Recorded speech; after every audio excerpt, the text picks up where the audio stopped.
Welcome to the Scrutiny Committee for Community, Customer Services and Service Delivery on Wednesday the 22nd of June.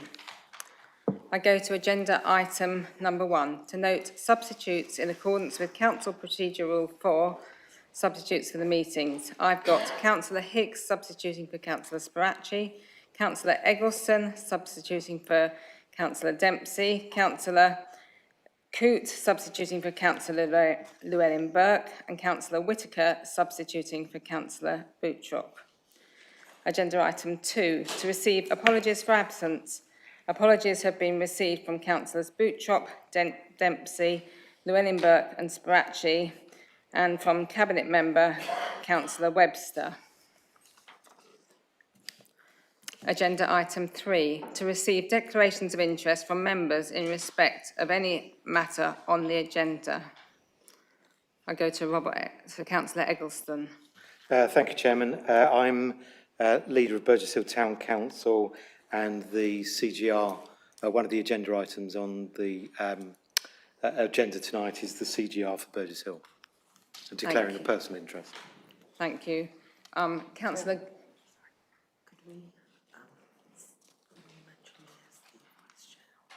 Oh, yes, apologies. I've just been reminded, in the absence of Councillor Boutrop, can I ask, I've appointed Councillor Ellis to be the Vice Chair for this meeting. Is that agreed? Thank you.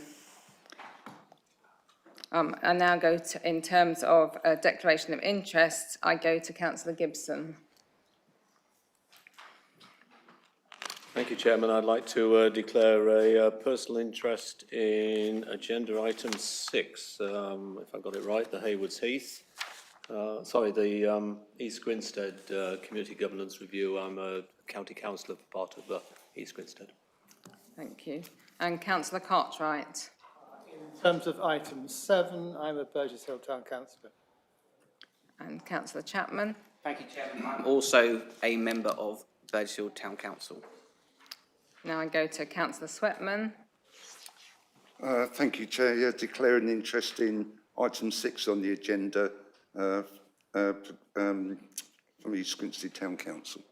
Thank you. And I go to Councillor Hicks. Thank you, Chairman. I declare an interest as a member of Burgess Hill Town Council in item 7. Okay. I see no other people indicating. So I will move to agenda item 4. This is to confirm the minutes of the meeting of the committee held on.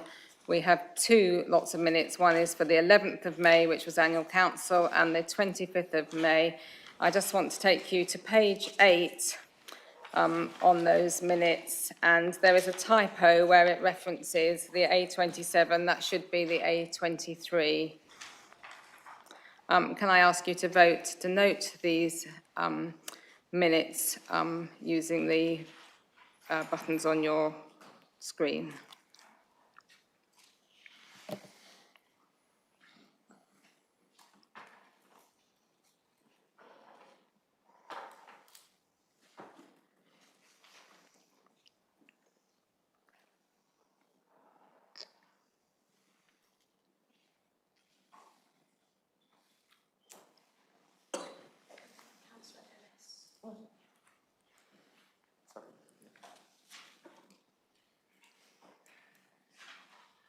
That all members voting in favour, Chairman. Thank you.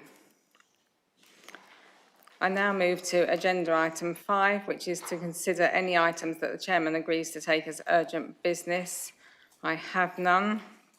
So that takes us to agenda item 6, which is the Community Governance Review, draft recommendations for East Grinstead Town Council.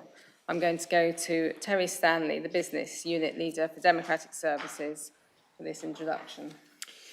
Thank you, Chairman.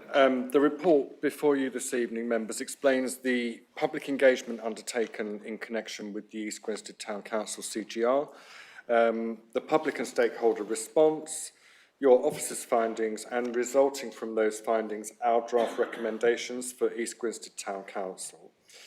The public and stakeholder response was overwhelmingly supportive of the Town Council's proposal, which, as a reminder, was for the Town Council to align as closely as possible the district wards so that they might have 6 wards instead of 8, and to achieve a reduction in councillor numbers from 19 to 16. The public and stakeholder response is explained at paragraphs 13 to 19 of the committee report. And to correct the record, I must inform the committee that at paragraph 18, the respondent, Mrs Etheridge, is presented as an elected councillor, for that is what her submission said. However, with apologies, it has come to light that she is in fact a public respondent, not an elected representative. Our draft recommendations for East Grinstead Town Council are at paragraphs 23 to 27 of the committee report, and your officers have concluded that the council should be comprised of 7 wards, one more than the Town Council had hoped for, but represented by 16 councillors, which is the council size they had proposed. At Appendix 1 of the committee report, members will note that on the eastern edge of Baldwin's ward, there is a small ward depicted without name. That does refer to Sackville Ward, which is a parish ward that was created by the Local Government Boundary Commission at its recent review of its recent electoral review of Mid-Sussex District Council, where they made some changes to parish arrangements. We are proposing to incorporate that ward, that small parish ward, within East Grinstead Baldwins, and that is to achieve the coincidence with the district ward. Members will note from paragraph 21 and the map at Appendix 1 that we are unable to join the large Ashplatts North Parish Ward with the much smaller Ashplatts South Parish Ward, as these are divided by a county division boundary.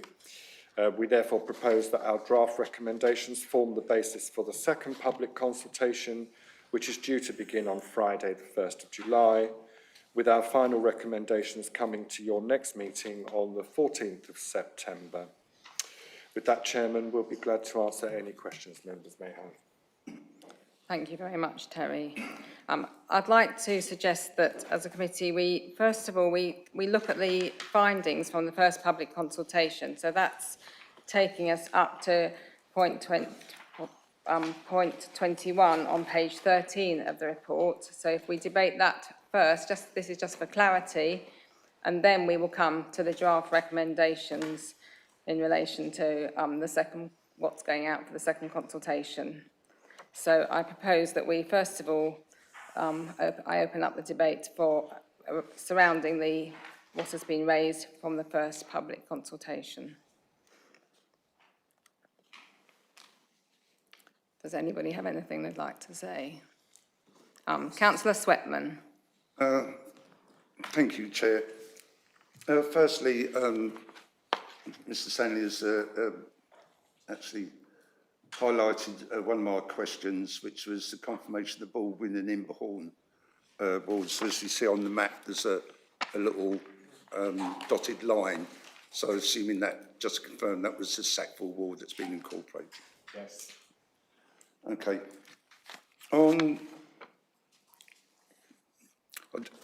Yes. Paragraph 11, it's, I think that says for itself that only of the 61 accepted submissions, only 17 were opposed to the proposal. So I think we have good support from our residents on the recommendations that to reduce the councillor numbers.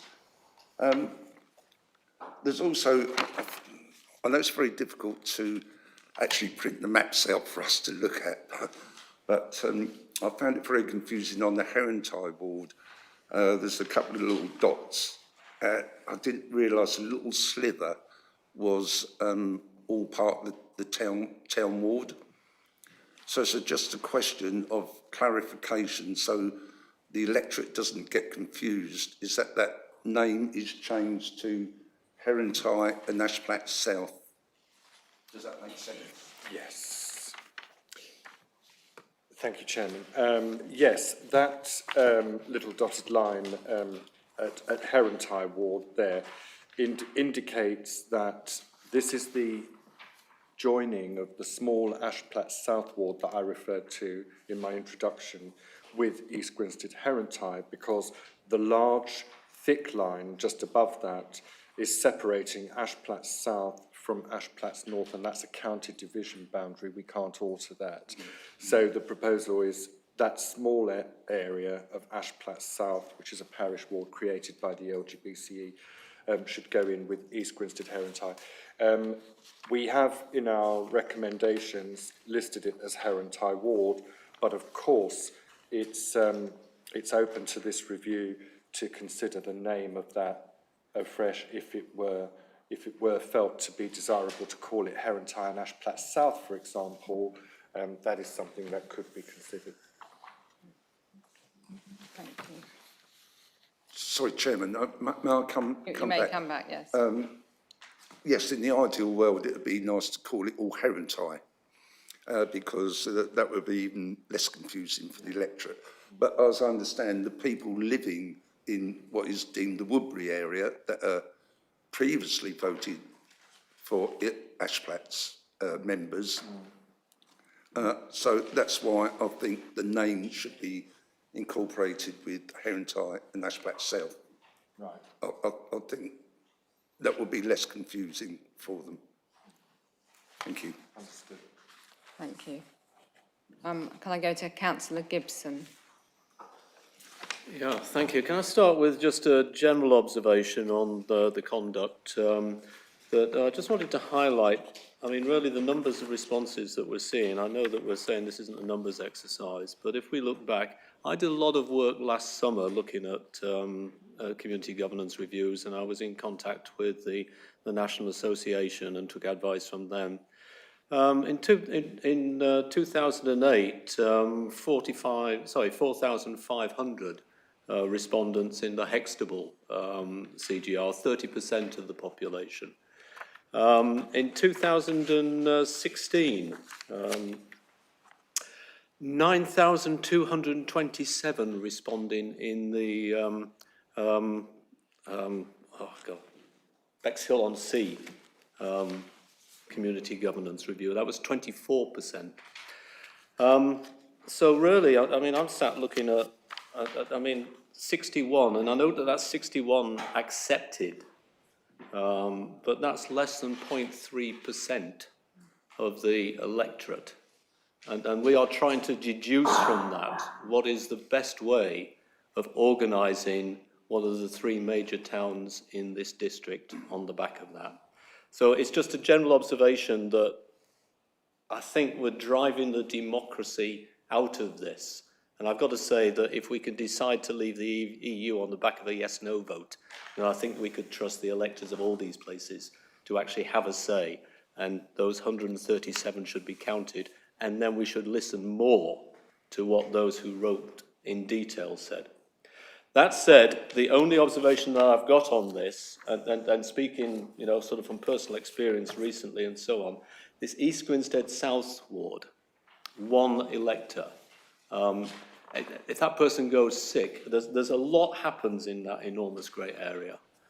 We would be unwise to cover that with just one councillor. Otherwise, I've got no comments, thank you. Can I go to Terry? Thank you, Chairman. I can only note the observation that Councillor Gibson has made about the way that community governance reviews are conducted and response rates.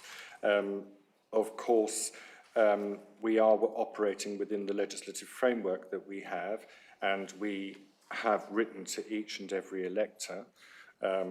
And I know from past experience in the Mid-Sussex District Council area that high levels of response are rarely a feature of community governance reviews, but I totally understand what Councillor Gibson is saying.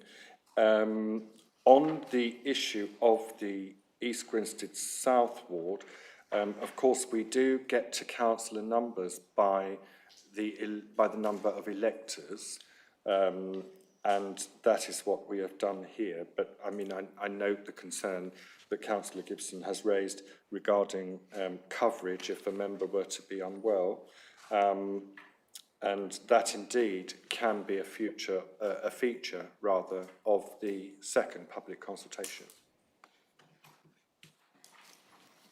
Thank you.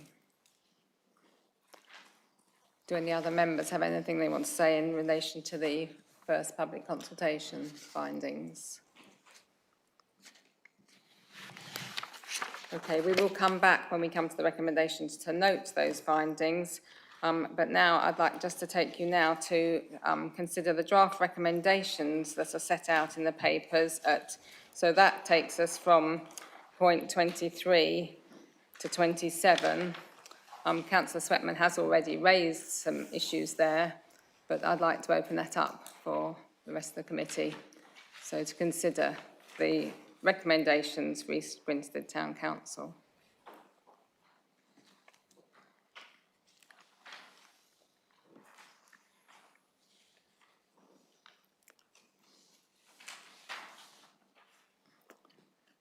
Okay, I don't see anybody else indicating that they wish to speak about this. Councillor Tom Clark, can I just come to you as the Solicitor for Council? So, in the light of what Councillor Sweatman has said, if we're coming to vote on the recommendations, should there be a change in relation to Herentide Ward to include the wording and Ashflat South? Does that need a vote? I don't think it needs a separate vote, Chairman, but you could just add it to little 2. Second public consultation will be conducted on the basis that the East Grinstead Herentide ward should be East Grinstead Herentide and Ashplat South. Thank you. Does anybody else have any comments to make on this? Okay, I will take us to the recommendations then that we will be voting on page 11. So the committee is recommended to 1, note the findings of the first public consultation, 2, to provide advice upon and further to that advice to agree the Principal Electoral Authority's draft recommendations for East Grinstead Town Council, upon which a second public consultation would be conducted. 3, to note that following the second public consultation, further findings and the final recommendations of the Principal Electoral Authority will be presented to this committee on the 14th of September 2022. And 4thly, to note the final decision will be taken by Council in the light of the consultation responses received through the Community Governance Review. So now members are asked to vote using the microphone touch screen.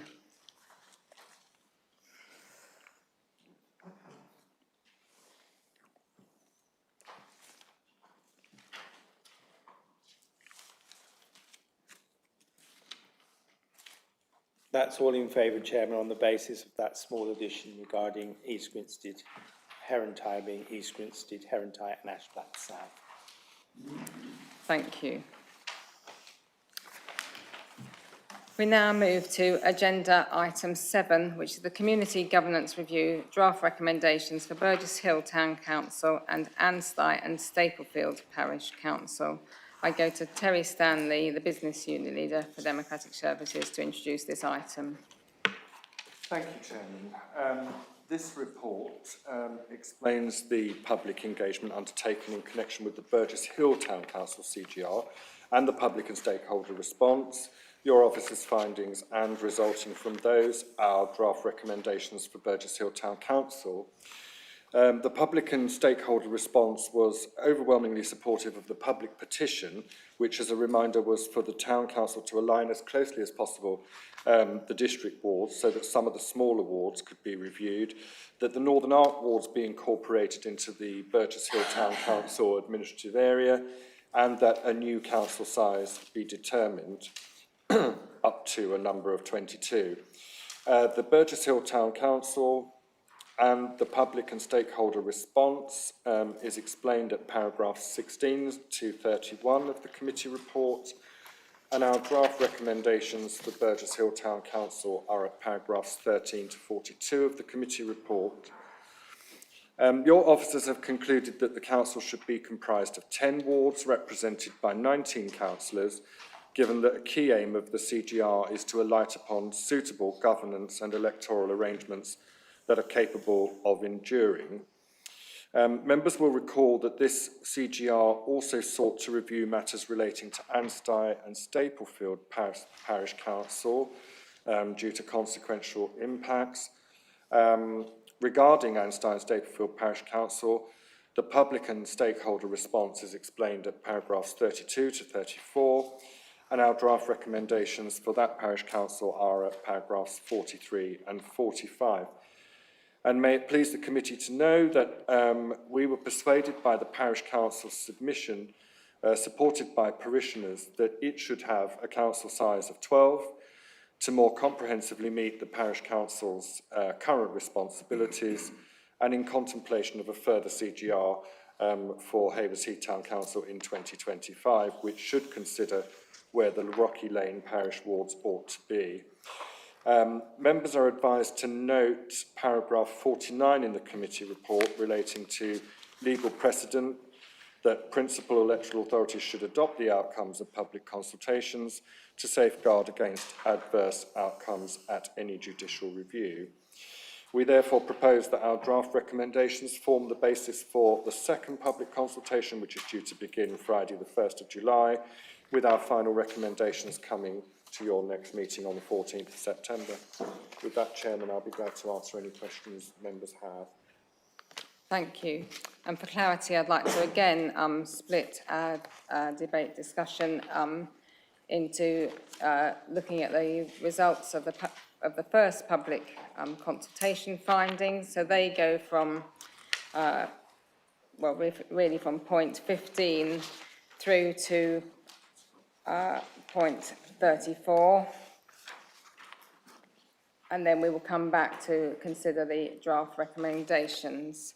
I do note, following on from Councillor Gibson's comment on the response rate earlier, there was a higher response rate.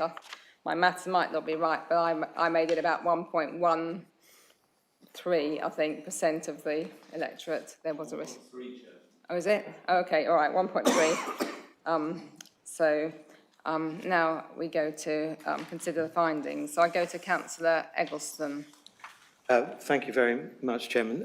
This is different, of course, to the East Grinstead review, which was just looking at councillor numbers. This one is also looking at the change in the parish boundary, and understandably, for some members, that can sometimes cause a little bit of concern and consternation.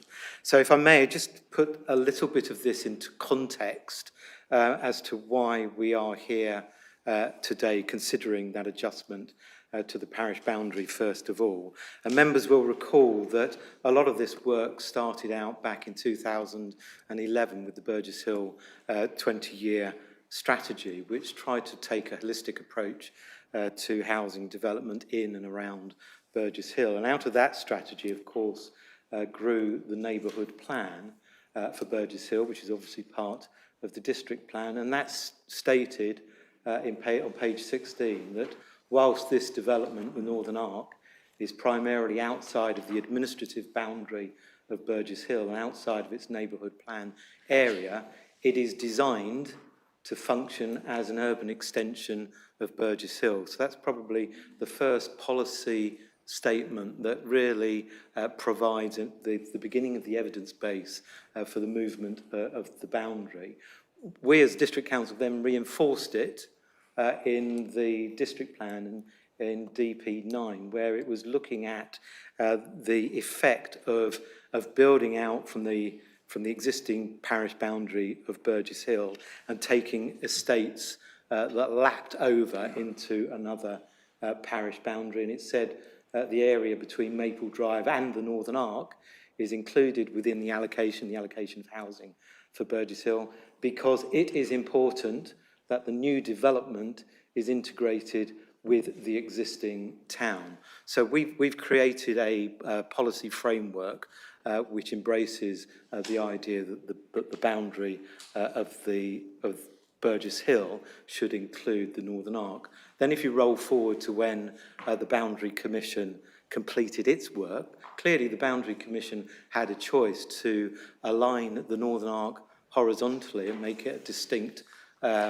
electoral entity of its own, or it could do what it in fact did do, which was align it vertically, the effect of which was to take the Northern Arc into the district wards of Burgess Hill.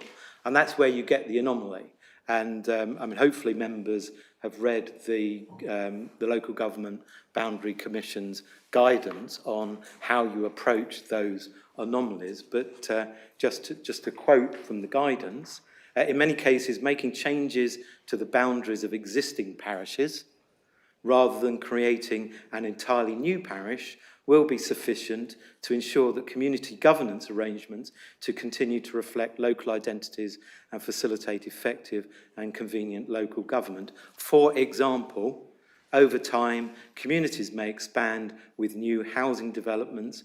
This can often lead to existing parish boundaries becoming anomalous as new houses are built across the boundaries, resulting in people being in different parishes from their neighbours.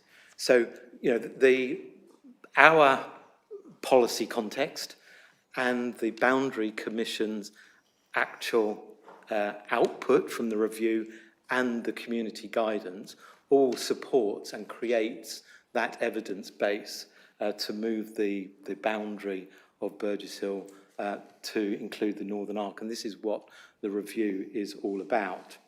Then, of course, if you look at the representations, and I appreciate it was only 1%, I should say that we had a lot of inquiries and queries from residents who found the letter inviting them to consult, to make a representation. They didn't quite, the letter wasn't really clear enough for them to express their view, and I think some people probably gave up, but sufficient people responded in numbers, and 94% supported the recommendations set out in the petition, and as stated in the report, but also supported by the advice in the community governance review and case law.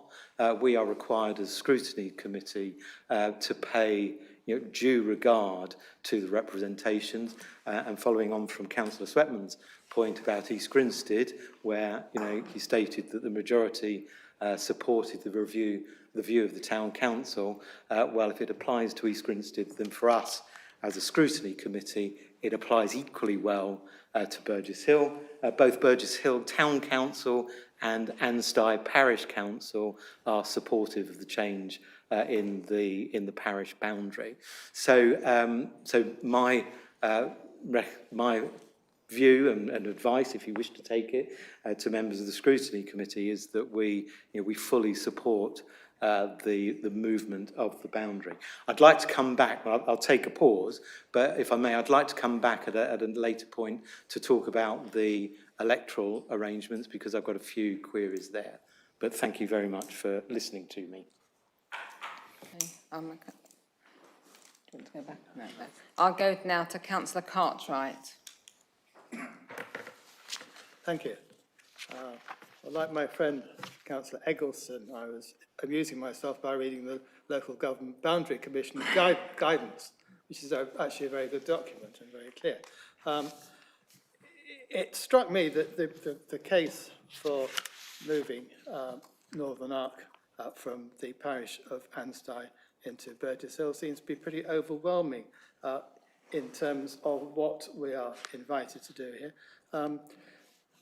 The guidance is very strong on building cohesion in wards and parishes, and it makes particular point that if there's a group of people who live in an urban environment, they have different interests and different allegiances and whatever from a group of people who live in a rural one. And the land where the Northern Arc is going to be built on is currently within a rural environment, but as sure as God made little apples, that by the time the houses are built, it's going to be an urban environment and therefore a lot closer to the life of Burgess Hill than ever it is of the life of Anstey. So I think that I would then thoroughly endorse the comments of the Town Council and my colleagues on the subject, and also I'm pleased to see that 94% of people are in agreement as well. I can't, incidentally, some people are saying that we should wait and see, but I can't see why we need to wait and see, because we know that it's going to be an urban environment when the houses are built. So there doesn't seem to be much point in waiting. If, when everything settles down and the residents then decide they'd like a separate governance, that can be a separate issue, and they then can apply for it along with everything else. But I think that we're on the right path, and 94%. I remember, Tom, you said to me in the last meeting, in terms of criteria, that there was somewhere where there was an overwhelming response for something to go one way. I think it was Stroud, you said. And the case law then was that the council decided to do diametrically the opposite, and then it then went to judicial review. Is that what happens under these circumstances? Would Tom like to take that? It wasn't Stroud. It wasn't Stroud. It was Slough. It was Slough. Slough, and you're right. Stroud have got a big community governance review going on, but so far they're not in the courts.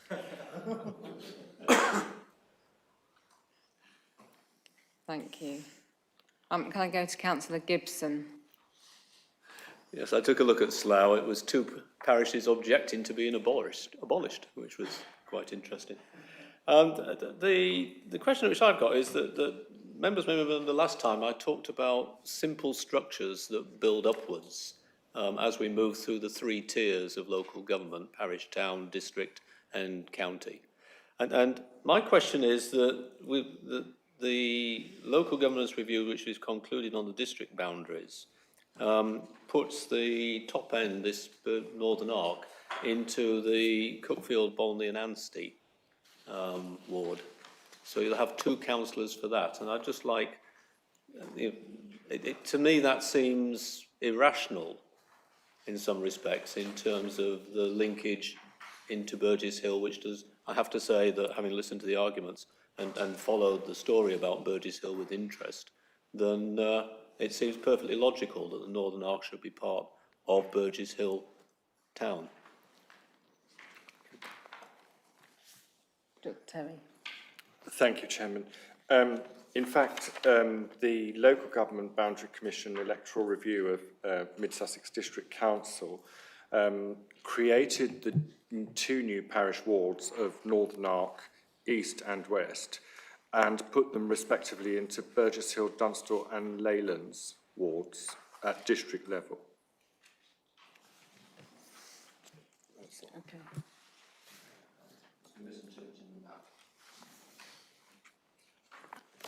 Thank you. Can I go to Councillor Hicks? Thank you, Chairman. As one of the councillors directly related to the area that would be incorporated within Burgess Hill, I fully support the proposals. The entire logic of the planning system and the Homes England policies has been to incorporate them within the Burgess Hill boundary. And I think the fact that over 3,000 Burgess Hill residents responded to the petition to started this process, and the number of respondents that have submitted positive proposals in terms of supporting the proposals, and noting also the number from Anstey that have also supported the proposals. I would just highlight, I think the letter itself was a bit confusing for residents. I note that was also the situation in East Grinstead. So I think if we could just review the wording of the letter to make it a bit more easier for residents to understand, I think that would be useful. Thank you. Thank you. Would Terry like to come back on that in relation to the letter that will go out? Just to say, I mean, I've heard what members have had to say about the letter, and we certainly consider that for future communications. One or two residents have offered that feedback as well, so we always review those kinds of communications in the light of feedback received. It is a technical subject, but I'm sure there are things we can do to make it clearer for people. Thank you. Can I go to Councillor de Bell? Yeah, I think there's a big difference between what Councillor Swetman was saying about a small area in the middle of East Grinstead and just changing a name to taking two massive parts of the Northern Arc and lumping them in with Burgess Hill when they're going to be represented. I would like to ask, if I may, through the chair, Councillor Eggleston made a remark about 94% said that that's what they wanted. Was that 94% of the extremely low number that you got that actually were interested in saying anything? Or was it actually 94% of the entire electorate of the Northern Arc? Thank you very much, Chair. Councillor Eggleston wants to answer that. I suspect Councillor Eggleston wants to. All right, I'll let Terry suggesting that Councillor Eggleston might want to respond to that. Chairman, it was 94% of the people who responded to the consultation. I believe East Grinstead had how many? It was even smaller. So I'm afraid, Councillor de Bell, your argument doesn't work, because if ours is low, where's East Grinstead on the map? Thank you. Councillor de Bell. What we're talking about here is something inside East Grinstead and a name, that's all. What you're talking about is a massive representation in the Northern Ireland. Thank you. Yes. Okay. Now, I mean, it's up to you, Councillor de Bell, whether you support the recommendations or not. That's your right and privilege. But I set out the policy framework for members, which has been established by the District Council, both through the neighbourhood plan, which is a chapter of the district plan itself, the economic growth strategy for Burgess Hill, and the output from the Boundary Commission. That's just objective fact that leads to an obvious conclusion. And you know, this scrutiny committee is evidence based, and we have the evidence in front of us, and we should follow the evidence to make our decision. Thank you. I mean, we recognise that the majority of the residents supported the recommendations. Thank you. I'd like to, I don't see anybody indicating. I'd like us now to take us to, specifically for clarity, to now look at what the draft recommendations are in relation to the second the second stage of the consultation process. So that is on point 35 through to to the end of 45 in relation to Anstine Staplefield. So I'd like to open that up to the committee now to look at those specific recommendations.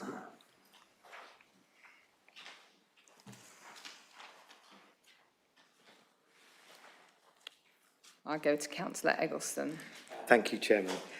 So I'm intrigued, and establishing the right ratio between councillors and electorate.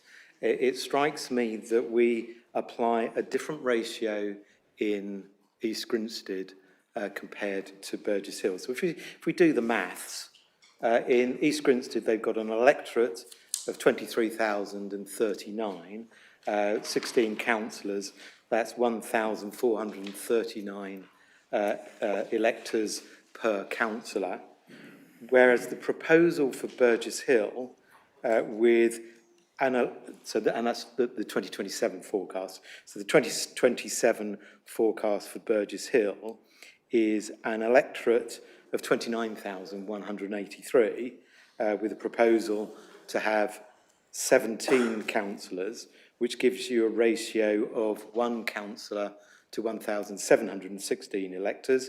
When you include the Northern Arc, it's 32,243 on the electorate and 1,697 electors per councillor. So if we're trying to achieve parity of representation in the towns, then by rights, and I'm not arguing that they should go to this number, by rights, Burgess Hill should have 20 town councillors without the Northern Arc and 22 councillors with the Northern Arc, if that logic stands up. If, as has been suggested in the representations, Burgess Hill were to go down to 16, it would make the ratio of councillor to electors even worse. It'd be 1 to 1,823. The best place to live is Anstey, because they get 1 councillor per 122 electors. So I really do struggle to understand how we get to these ratios. And my view is, and presumably this is something we can address in the second round of consultation rather than deal with an amendment tonight. My personal view is that we ought to be in the status quo, so 18 for now, and then when you add in the Northern Arc, we go to 20 and working out where they go. One other small thing, and I'm not going to push this point, but I just think it would be rather quaint, because we've moved Norman Ward into Victoria, it would be really lovely if we could call it Victoria with Norman. Thank you. Can I go to Tom Clark, please? Well, it's a matter for the local parish or town council, how many councillors they have. East Grinstead have clearly thought that they had too many, so they've asked us to reduce the number. You're right, we could look at it again in the second round. We came up with 19, looking at the 2027 figures, because they give you a reasonable balance between the wards. 20 didn't work, so that's why you've got that. But we can look at it again, but we are constrained by where the county divisions are. So that is our problem, that we are not allowed to cross those to move the numbers round. So it's a question of fitting the numbers to the councillors. It's not perfect, but it's reasonably close. I'd just like to note that I did note that in some of the representations, some residents did note about, in terms of kind of value and council allowances and what the taxpayer base was. So that was another, that is another thing that needs to be considered in relation to this. Right, I'll go to Councillor Chapman. Thank you, Chairman. I did notice in the responses, I think it was the councillor from outside of Burgess Hill who said about saving money and reducing the numbers. So I'd like to think, I've been I'm on Burgess Hill Town Council, and I'd just like to ask, did Burgess Hill Town Council actually state that they were looking to reduce their number of councillors? Because I think as a council we're happy with 18, and I hold my hand up. I am a ward councillor on the town council for Victoria, and sort of stats wise, and if you compare it to East Grinstead, I believe that Victoria kind of gets the raw deal here and has quite a high ratio. And if you're bringing Norman into Victoria, that's a larger area to cover, and you've only got 2 councillors. So my preference would be that Victoria keeps at 3 and the council has 18 from 2023 and then goes up to 20, and 20 in 2027. Thanks. Terry, do you want to come back? In point of fact, as I said in the introduction, what we're proposing, I know that we've said in the report that, it should be a staged approach, but in terms of producing any community governance order at the end of this, we need to alight on one number or another. And so in terms of, providing something that will endure, we're actually proposing that we go with 19. I take on board the comments that Councillor Chapman makes about Victoria Ward. you know, we've done that based upon the electorate forecast for 2027, and of course, that is a matter that also can be contributed to further in the second public consultation. These are our draft recommendations, so there is more time to contribute arguments on that in the next consultation. Councillor Chapman. Thank you for letting me come back, Chairman. So can I just check with Mr. Stanley? So you said like the numbers could change regarding like people in a ward, but are we going to be stuck at around 17 councillors, or can the overall number also change as well as the spread of councillors within the wards, please? Thank you, Chairman. So yes, by definition, if the second phase of the consultation results in changes to councillor numbers at ward level, then the overall number can change. Can I go to Councillor Cartwright? Thank you. Well, 2 points. I mean, we are constrained by the size of the table in the Burgess Hill Town Council for a kick-off. And also, I think that it's good if we can keep the proportion of electors to councillors as near as possible, because you get this anomaly that with dear Hammond, for example, it was one of the easiest wards to win because you only had to convince about sort of 300 people and you've got your seat. Whereas if you've got 2,000 people to canvass and whatever, it makes life a lot tougher. But so it's broadly right. But I mean, Burgess Hill's always really effectively been 6 with 3 each, and sliced and diced a bit. But that's roughly where we've got to as well.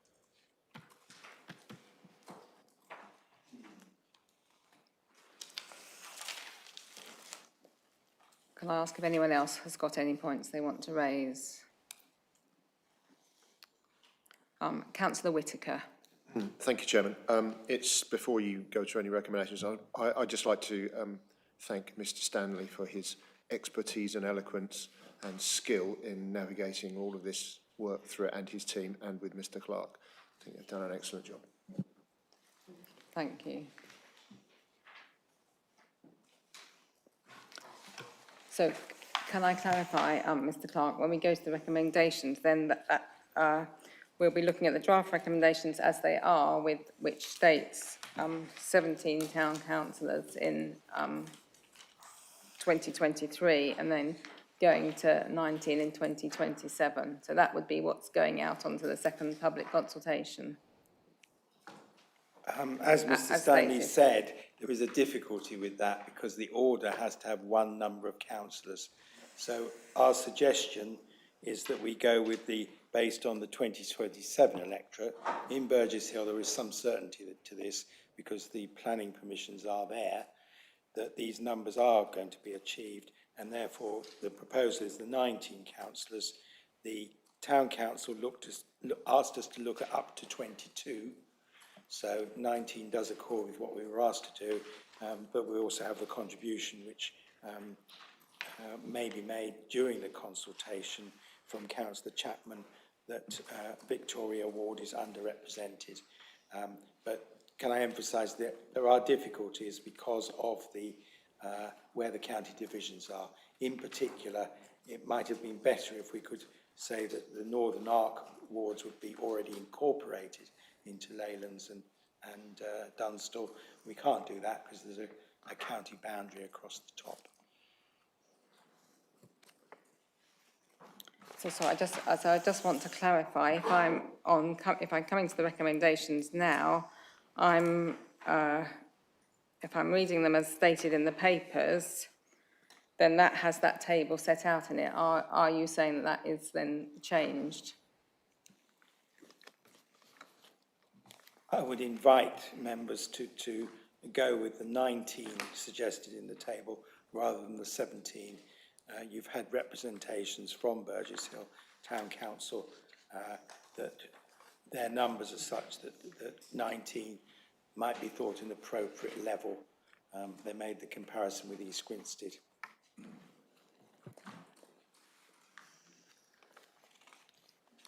Okay, well, I'm going to now go to the recommendations. So, do I need to do it individually then, each?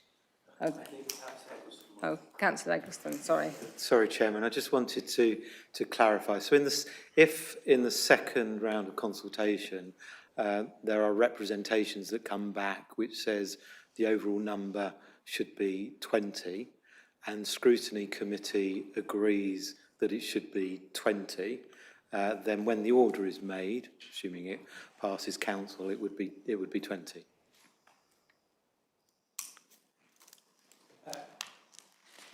That's correct.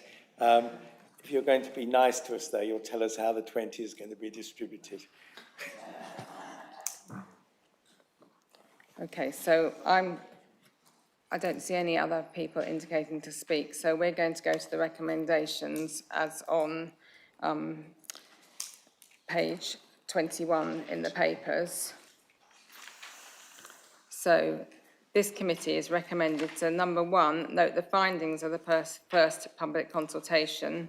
Number 2, to provide advice upon and further advice to agree the principal electoral authorities' draft recommendations for Burgess Hill Town Council and Anstine Staplefield Parish Council, upon which a second public consultation would be conducted.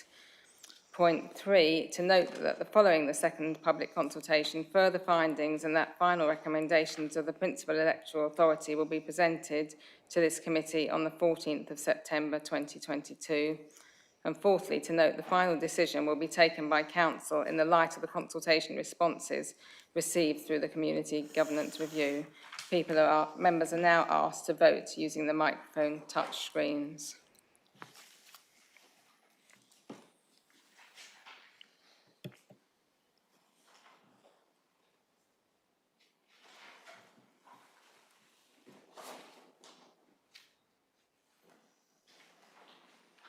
That's all in favour, Chairman. Thank you. So I now go to agenda item 8, scrutiny, the Scrutiny Committee for Community Customer Services and Service Delivery Work Programme. I go to Tom Clark, Head of Regulatory Services. Thank you, Chairman. This sets out a programme for the rest of your scheduled meetings in this municipal year. Your next meeting, as you'll note, is a busy one. There is a report on the council papers about the responsibilities of the 3 scrutiny committees, and that may change where equality and diversity goes to. But leisure centres and the air quality review are certainly with this committee. And I'm sure Councillor Demir will make sure we get a report on leisure centres.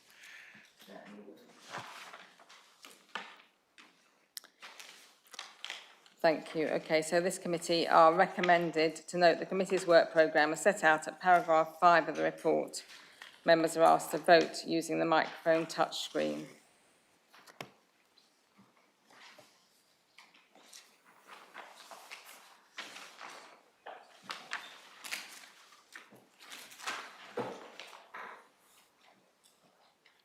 That's unanimous again, Chairman.